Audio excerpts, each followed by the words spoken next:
ZOMG, you guys, this is the first ever Super Start Select Weekend Edition. I'm Guy Cocker and this is Mark Walton. Hey ladies. Super Start Select is our new Saturday show to cap off an amazing week of our new Start Select daily shows.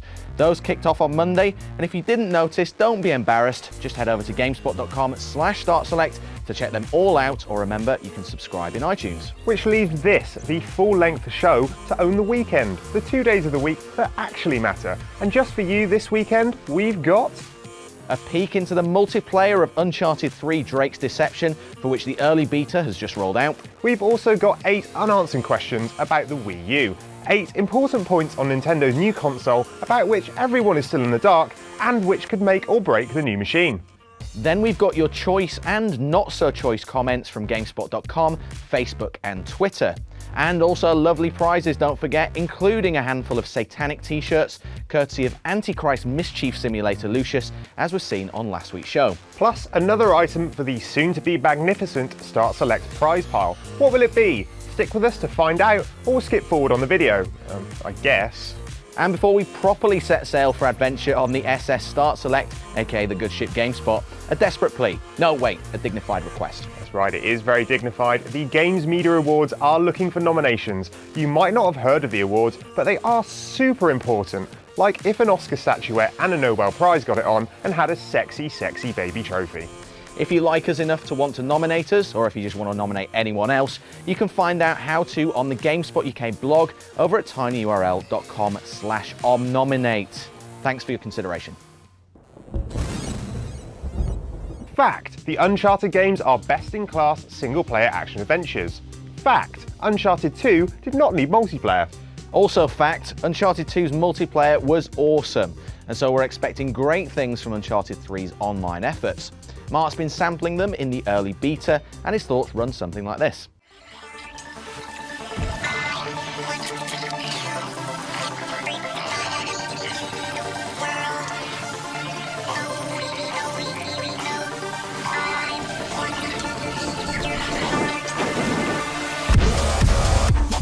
Uncharted 3's multiplayer beta opened up to PlayStation Plus subscribers and Infamous 2 owners this week, and is set to go public on July the 5th.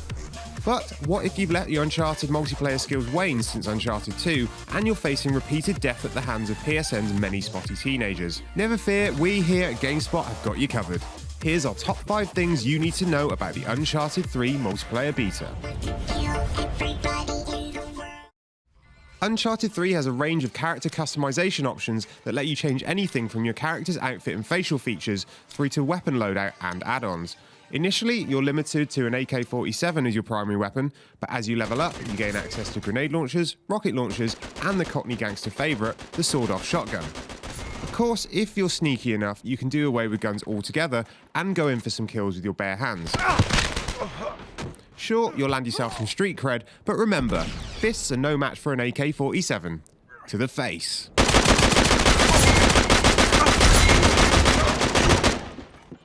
There are 2 maps to choose from in the Uncharted 3 beta, Chateau and Airstrip. While Chateau's ziplines and crumbling architecture are fun, we much prefer the all-out silliness of Airstrip. Taking place on a moving plane, you have to defend the cargo hold from the opposition while they foolishly attempt to attack your team from an army of chasing trucks. This gives you the opportunity to indulge in some classic camping, picking off the poor saps as they weave around in front of you. Just make sure you've got someone defending the rear, or like us, you'll come to a gruesome end. If you find yourself dying, chances are you're not using your kickbacks. Get yourself medals by landing some sweet kills and assists, and you gain one of a number of temporary boosts to your power. Too slow to escape gunfire? Activate your speed boost kickback. Tired of reloading? Activate the militia man kickback. Want to blow the living crap out of everything in sight? Spawn yourself an RPG and show everyone who's the daddy. And don't worry, if you forget to use your kickback, the game will be sure to remind you of it incessantly. Kickback available. I suggest you use your kickback. Kickback available.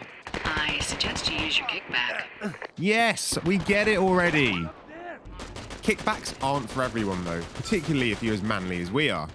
If you also think power-ups are for wimps, then you can jump into hardcore mode, which is team deathmatch minus any kickbacks or boosters. Be warned, it's pretty tough going without an RPG to fall back on, as evidenced by this collection of shameful deaths. Oh shit!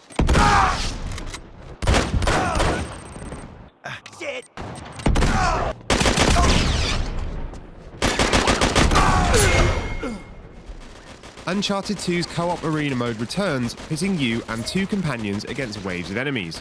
With each wave comes a different goal, whether that's defending an area in Siege, going on a killing spree in Survival, or gathering up treasure in Gold Rush. Like all online co-op though, you're only as good as your teammates, and with friendly fire on, chances are you'll end up with complete douchebags. Just like these guys.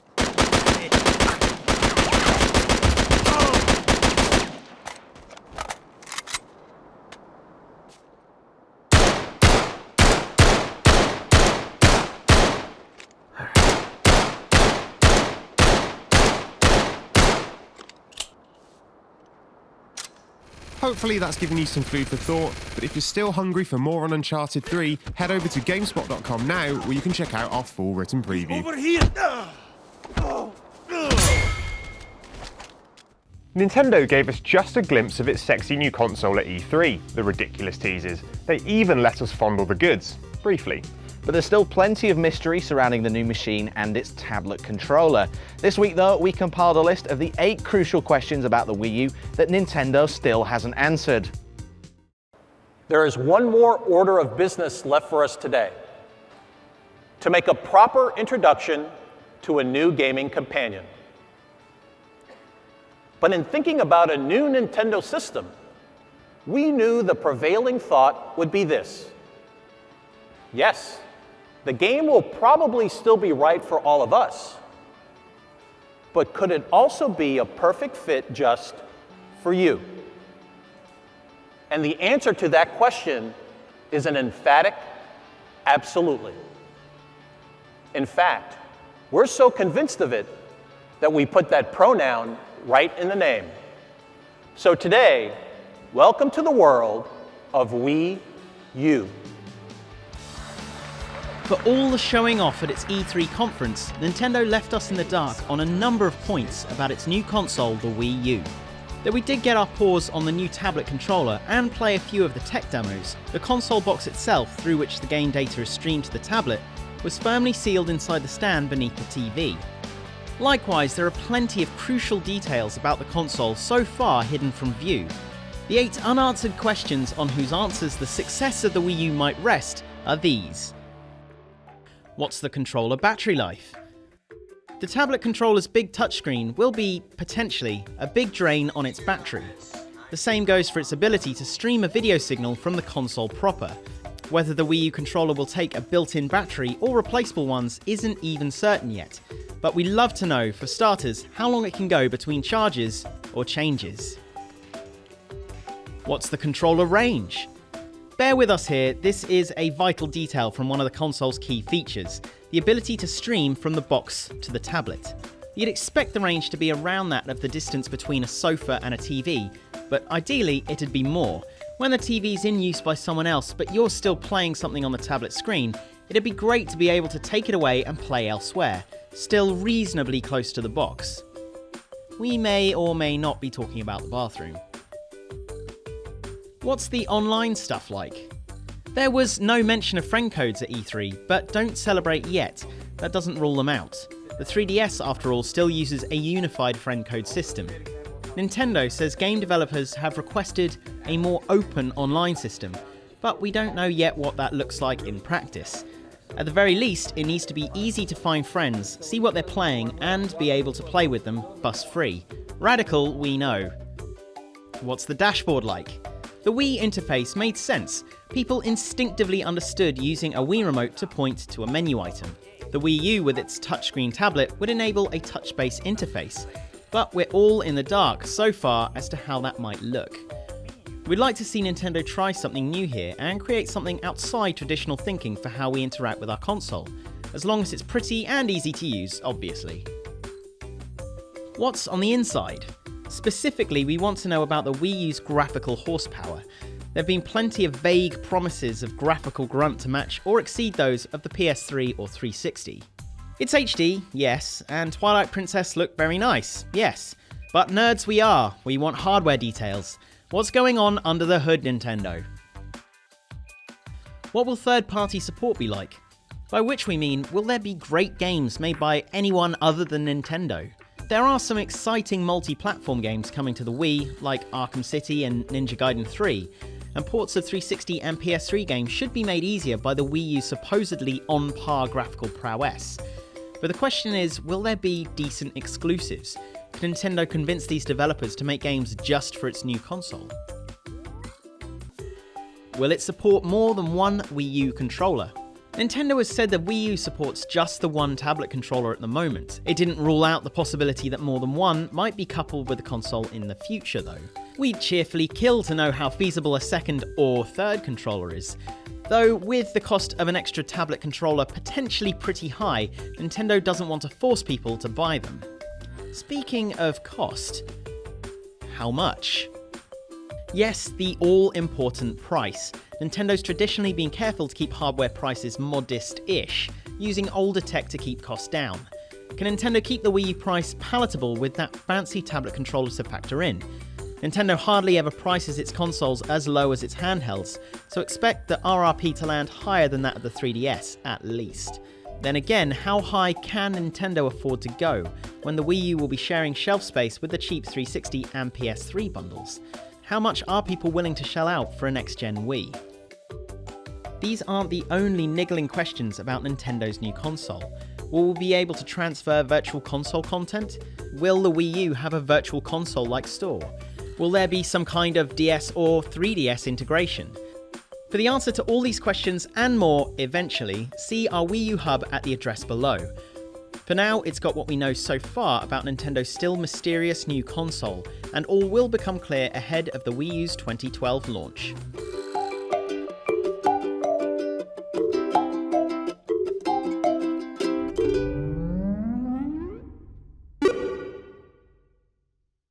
If you cast your mind back to last week's show, you should remember Lucius, the PC horror adventure starring the son of the devil, wherein Satan Jr. torments the occupants of his mansion home.